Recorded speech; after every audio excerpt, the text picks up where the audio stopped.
Should we demand China pay reparations for COVID? Mr. McCormick. Yes, we should demand that China pay reparations for COVID. We lost 1 million Americans and trillions of dollars of value. And we should also have reparations for fentanyl, because the fentanyl is being manufactured in China. That needs to be stopped. And my credentials on fighting China are without question. I have spoken about China 15 years ago about the risk of China. And I'm taking a lot of heat on China here. Mehmet, again, this is a perfect example of the phoniness. If you go to his financial disclosure, he made millions of dollars from China, from a deal with USANA, Mr. McCormick, from thank you. DrOzSleep.com, and the Chinese Communist propaganda Ambassador machine. Sands, the same question. Absolutely, but as a matter of fact, Mehmet Oz, when the pandemic hit, said we have to follow the Chinese Communist Party example. And the Chinese Communist Party is in control of the WHO. They're corrupt, and they instituted lockdowns. As we know, they're still locking their people down. We have to say, never again will we free people be locked down or accept mandates. We are citizens of the United States, and we have our constitutional rights. Of course, we should ask China, not ask. We should sue in the World Court and get reparations for our loss of life and economy. Dr. Oz, both candidates mention your name. You have 30 seconds to respond. You know, China has continually cheated at everything. They embed faculty in our universities. They're able to bribe some of our companies. They are able to gain access to our media. They play with our tech companies.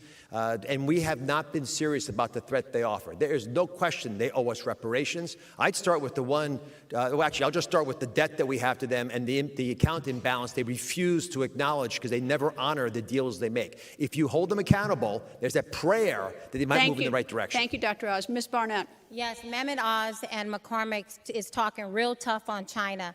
Money is not good or bad, but how you acquire it is up for discussion. And when we were locked down in 2020, all in this together, Mehmet Oz was inking a deal with a manufacturer in China called DrOzSleep.com, made in China. So now he wants to talk tough and bring those jobs back. But when he had the opportunity to find manufacturing here in America, he went over there. McCormick, you cannot be in bed with China financially and not also ideologically. Is the Republican Party? Greta, I don't think I got that. I don't think I got one on that. No, you'll get a lightning rod question. Okay, you promise? Yeah, promise. Is the Republican Party big tent enough for Representatives Marjorie Taylor Greene and Liz Cheney?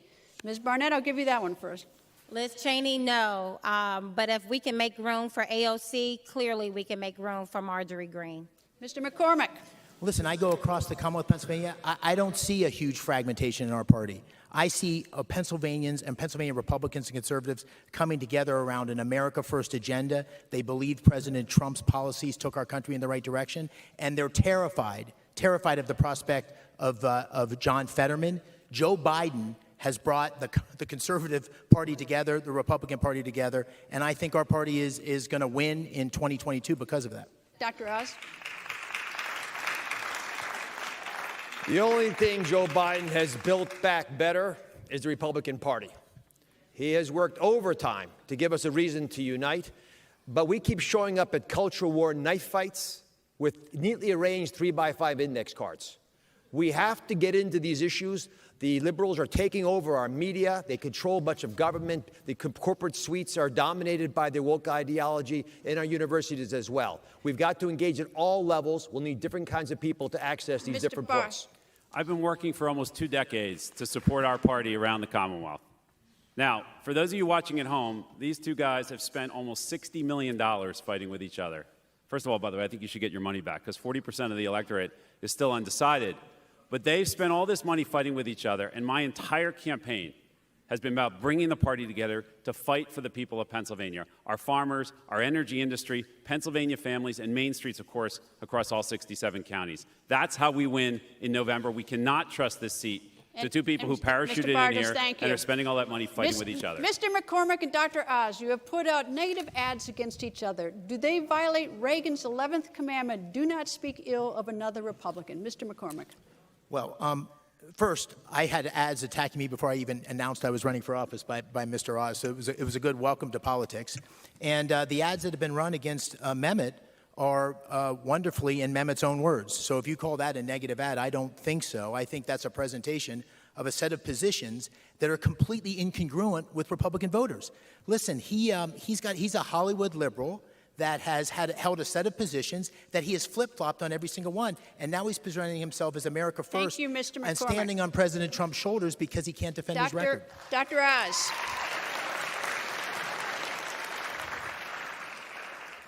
Desperate Dave, dishonest again. Once again, President Trump endorsed me because he knew that these ads were as vicious towards me and untrue as they were against him, because they're delivered by insiders who are scared of what we represent, which is telling the truth and pushing back hard. I will do that for the very reason President Trump endorsed me. And just so you all know, before I even knew I was in the race, because I hadn't entered yet, I was being attacked by David McCormick. So it goes both ways. I'm a Dr. Oz, porcupine. thank you. Ambassador Sands. Ambassador Sands, when you were ambassador to Denmark, President Trump offered to buy Greenland from Denmark. What did you think about that? He was the third U.S. president to make that suggestion, and I thought it was an awesome idea because he's a deal guy, and we know Denmark can't afford to develop or defend Greenland. But as a matter of fact, I just want to refer you to the men on each side of me. They have both flip-flopped, and we know we want to send an America First senator to Washington, not a squish, because we know that's how we're losing our country to the radical left, because the Democrat Party of today is not the Democrat Party of our childhood. It's not the party of JFK. Ambassador, thank you very AOC much. Thank and you. Bernie Sanders, and they're radical socialists. Miss Barnett, you are an African-American conservative woman. 87% of African-American women vote Democrat. What is your outreach to them? Yes, it is true. I'm black. And I've been black all my life. Fact check it. Listen, black people are not special little unicorns. We want what everyone else wants. We want good schools. We want safe streets. We want good jobs. We don't want liquor stores on every street corner. The problem is, in the Republican Party, for good or bad, we have the best story to tell. The problem is we keep picking people who suck at telling it. Thank you, Ms. Barnett.